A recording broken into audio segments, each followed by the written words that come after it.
శ్రీమాత్రే నమ. జై గురు దత్తాత్రేయ నమ.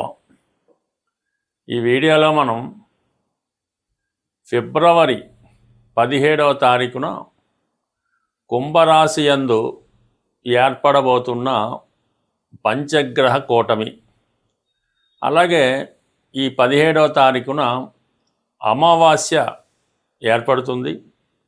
అలాగే ఒక గ్రహణ యోగం ఏర్పడుతుంది అన్నమాట.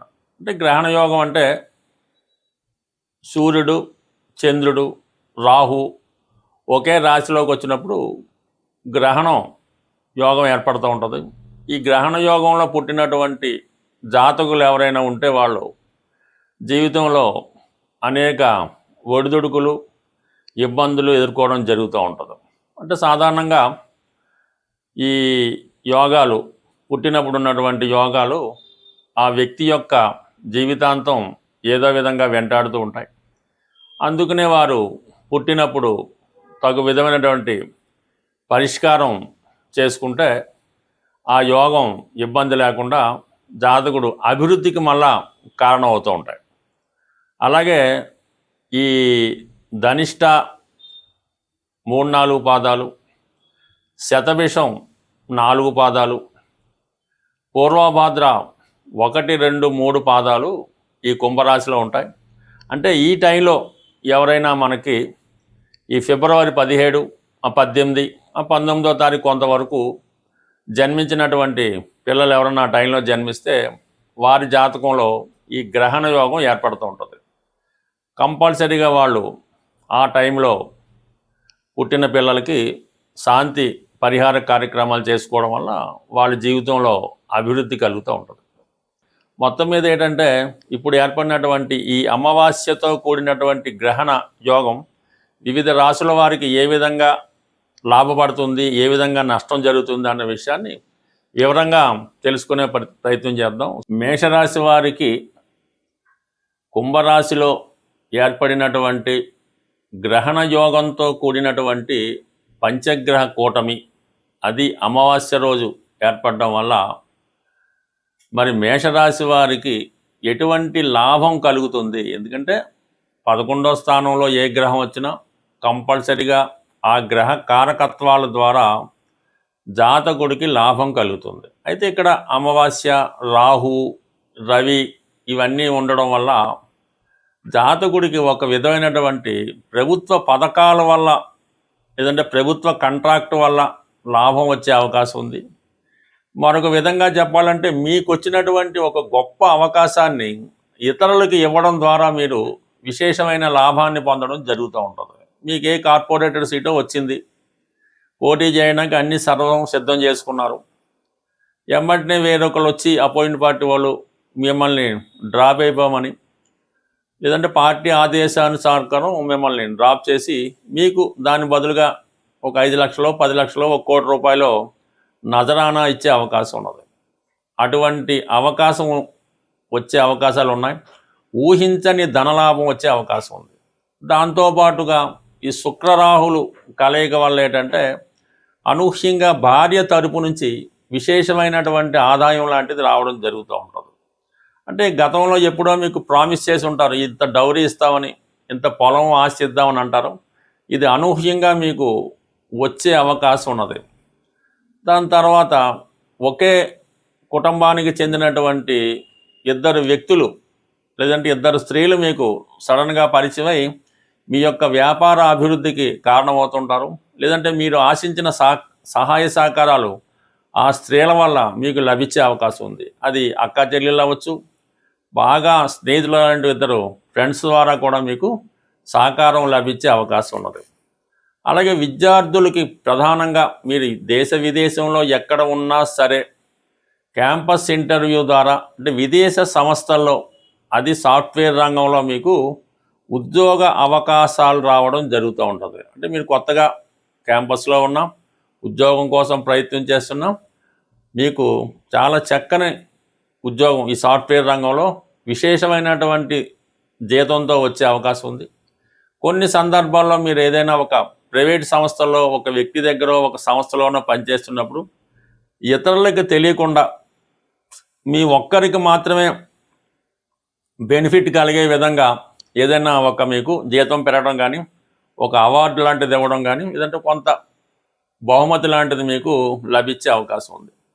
ప్రధానంగా ఎవరైతే రియల్ ఎస్టేట్ రంగంలో ఉన్నారో వాళ్ళకి మీరు ఊహించిన దానికన్నా మీ దగ్గర ఉన్నటువంటి ఎటువంటి ఎసెట్ అన్నా అది అమ్ముడుపోయే అవకాశం ఉంది. అందులో 70-80% బ్లాక్ మనీ ఉంటుంది, మిగతాది వైట్ మనీ లాగా ఉండే అవకాశం ఉంది. కాబట్టి ఏదైనా అక్రమ ఆర్జన అన్నది ఎక్కువగా పెరుగుతూ ఉంటుంది, స్త్రీధనం లభిస్తూ ఉంటుంది, ఏదో విధంగా మీకు ఆర్థిక సహకారం లభిస్తూ ఉంటుంది. ఉద్యోగపరంగా ఒకేసారి 1-2 అవకాశాలు రావడం కూడా జరుగుతూ ఉంటుంది.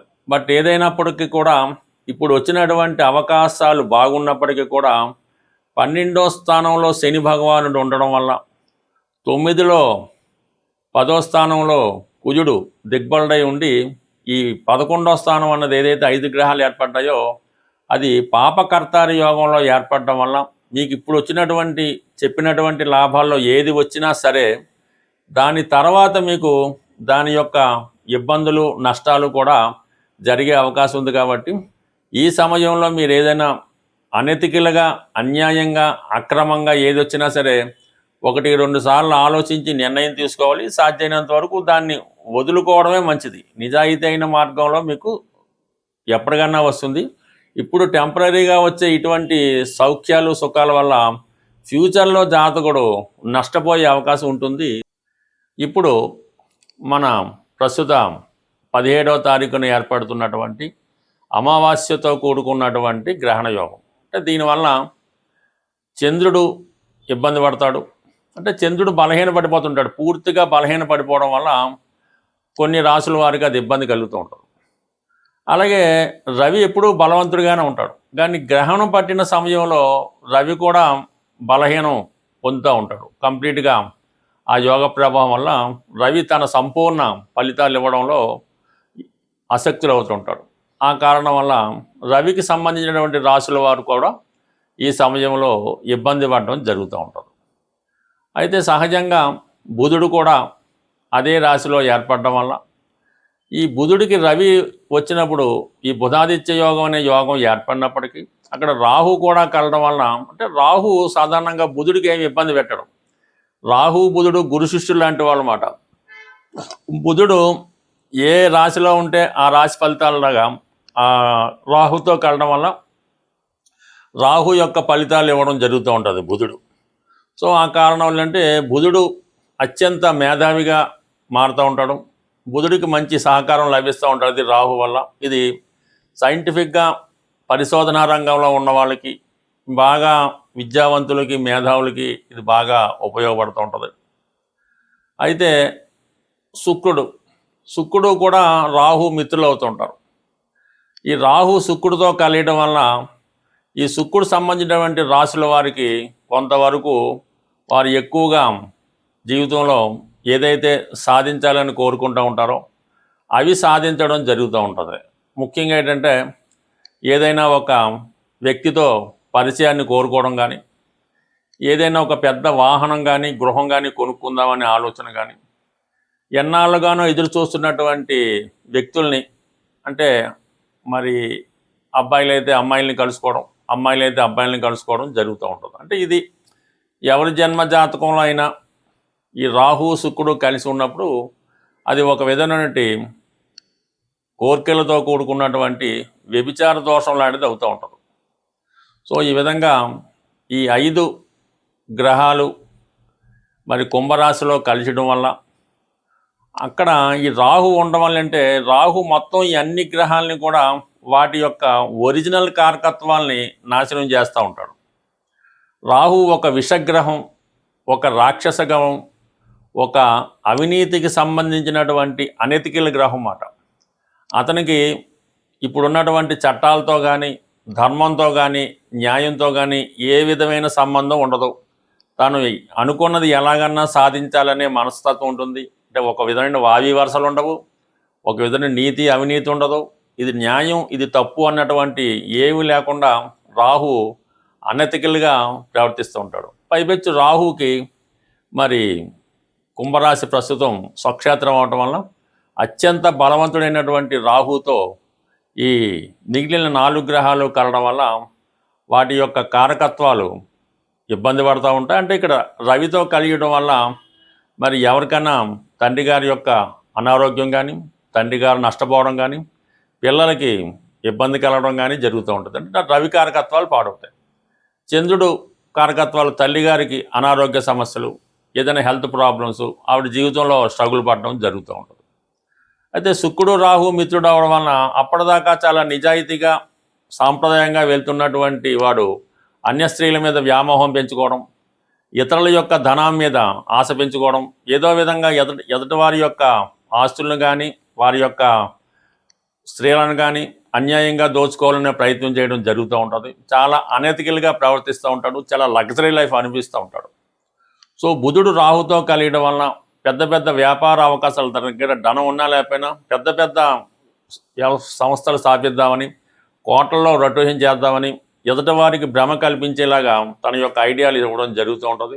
సైంటిఫిక్గా తాన్ని బాగా ఇంప్రూవ్గా ఊహించుకుంటూ ఉంటాడు. ఏ విధమైనటువంటి బలం లేకపోయినా, ఎంత ధనం లేకపోయినా ఒక గొప్పగా అతను తను ప్రజెంట్ చేసుకోవడం జరుగుతూ ఉంటుంది. మరి ఈ విధంగా ఏర్పడినటువంటి ఈ 5 గ్రహాల కూటమిలో కేవలం 2.5 రోజులు అటు ఇటుగా మాత్రమే చంద్రుడు ఉండి మీనరాశికి వెళ్ళడం జరుగుతూ ఉంటుంది. ప్రధానంగా ఈ శుక్రుడు మార్చి వరకు ఉండడం జరుగుతూ ఉంటుంది. రవి మార్చి 14 వరకు ఉండడం జరుగుతూ ఉంటుంది. అయితే బుధుడు మాత్రం అదే రాశిలో ఇంచుమించుగా మనకి ఏప్రిల్ నెల వరకు కూడా అందులోనే వక్రించడం ఇవన్నీ జరుగుతాయి. కాబట్టి ఇప్పుడు ఏర్పడినటువంటి అమావాస్య గ్రహణ యోగం దానికి పరిష్కారం కరెక్ట్గా చేసుకుంటే ప్రతి సమస్య మనకి సులభంగా పరిష్కారం అవడం జరుగుతూ ఉంటుంది. ప్రతి తిథికి ఒక గ్రహం అధిపతిగా ఉండడం జరుగుతూ ఉంటుంది. అమావాస్యకి అధిపతిగా రాహుగ్రహం ఉంటుంది. అలాగే అష్టమి నాడు కూడా రాహు ఆధిపత్యంలో ఉంటుంది. అందుకనే అమ్మవారికైనా చండీ హోమాలు అలాంటివి చేసినప్పుడు అమావాస్య కానీ అష్టమి కానీ ఎన్నుకోవడం జరుగుతూ ఉంటుంది. మరి ఈరోజు మనకి ఈ గ్రహణ యోగానికి అలాగే అమావాస్య యోగానికి పరిహారంగా అమ్మవారిని ఆరాధించడం వల్ల మనకి సమస్య పరిష్కారం అవుతూ ఉంటుంది. సింపుల్గా కనకదుర్గ అమ్మవారు లేదా ఒక శక్తి స్వరూపం, లేదంటే దశ మహావిద్యల్లో ఏ అమ్మవారైనా పర్వాలేదు. ఈ విధంగా మీకు ఇష్టమైనటువంటి మీ సమీపంలో ఉన్నటువంటి అమ్మవారి ఆలయానికి దర్శించడం, వీలుంటే ఒక నిమ్మకాయల దండ, ఆకుపచ్చ రంగుతో కూడుకున్న నిమ్మకాయల దండ అమ్మవారికి సమర్పించడం, లేదు ఒక 8 నిమ్మకాయలు అమ్మవారికి సమర్పించి ఒక విధంగా కుంకుమర్చన ఏదో చేయించి మీరు ఆ పూజారి గారు మీకు ఒక నిమ్మకాయ ఇస్తే ఒకటి, ఇది 2 ఇస్తే 2 తీసుకొని అది మీ దగ్గర భద్రపరచుకోవాల్సి ఉంటుంది. ఒక 4 నిమ్మకాయలు ఇస్తే ఇంట్లో అందరి దగ్గర కూడా పెట్టుకున్నా మీకు ఈ యోగాల నుంచి అంటే ఈ ఇబ్బందుల నుంచి తొలగిపోయే అవకాశం ఉంటుంది. సో అలాగే చిన్నగా మరి ఇంకా ఇంట్లో పూజ చేసుకునే వాళ్ళు ఎలా ఉంటుందంటే అమ్మవారికి తమలపాకులో యాలకులు, లవంగాలు, అలాగే వీలైతే కొద్దిగా పచ్చకర్పూరం, అంటే పచ్చకర్పూరం మళ్ళీ 2 రకాలు ఉంటాయి. తిని పచ్చకర్పూరం వేరుగా ఉంటుంది, మామూలుగా ఇప్పుడు ఉన్నటువంటి అందరూ ఉపయోగించే స్మెల్ కోసం ఉపయోగించేది కాకుండా ఇటువంటిది అమ్మవారికి తాంబూలంగా సమర్పించడం వల్ల కూడా ఈ రాహుగ్రహ పరిహారం మీకు రావడం జరుగుతూ ఉంటుంది. బట్ ఏదైనా ఈ చిన్న ప్రక్రియ మీకు చాలా వరకు అంటే అమావాస్య రోజు చేస్తే మళ్ళా అమావాస్య వరకు మీకు దాని ప్రభావం ఉండడం జరుగుతుంటుంది. అంటే సర్వసాధారణంగా ఈ మధ్యకాలంలో ఏదో ఒకటి ఈ చేతికి కట్టుకోవడం జరుగుతూ ఉంటుంది. తాయెత్తు లాంటిదో, రక్షనో, అమ్మవారిదనో, ఆంజనేయ స్వామిదనో ఈ మణికట్టు దగ్గర ఇవి కట్టుకుంటూ ఉంటారు, రక్షాబంధనాలా కట్టుకుంటూ ఉంటారు. అవి చాలామంది ఏంటంటే సంవత్సరాల కొద్దీ అవే వాడుతూ ఉంటారు. అది సాధారణంగా మీరు అమావాస్య రోజు చేతికి ఉన్నటువంటి ఇటువంటి ఈ బంధనాల్ని, రక్షాబంధనాల్ని, కంకణాలని కంప్లీట్గా అవి తీసివేసి ఏదైనా ఒక చెట్టు మొదల్లోనో నదిలోనో కలిపివేయటం మంచిది. మళ్ళీ మీరు కొత్తది అమావాస్య రోజు మళ్ళీ కొత్తగా ధరించడం వల్ల దాని పవర్ మళ్ళీ వచ్చే అమావాస్య దాకా ఉంటుంది. అంతే తప్ప అటువంటి ఈ రక్షాబంధనాల్ని, తాయెత్తుల్ని వాటిని ఇలాగా సంవత్సరాలు బట్టి ఉంచుకోవడం వల్ల కూడా అది ఇబ్బంది కలుగుతూ ఉంటుంది. బట్ ఏదైనా కొన్ని పరిహారాలు చేసుకోవడం వల్ల నమ్మకం బట్టి ఆధారపడి ఉంటుంది కాబట్టి మరి ఇటువంటి ఈ పరిహారం సాధారణంగా చేసుకుంటే మంచిది. సో ఏదైనా మీరు అమ్మని నమ్ముకుంటే అన్నీ ఉన్నట్టే అని ఏదైనా ఈ గ్రహణ యోగం నుంచి తొలగాలంటే మీరు గట్టిగా పట్టుకోవడం అమ్మవారి యొక్క పాదాలు, ఆ సమస్య అదే మీకు సాల్వ్ అవుతుంది. స్వస్తి.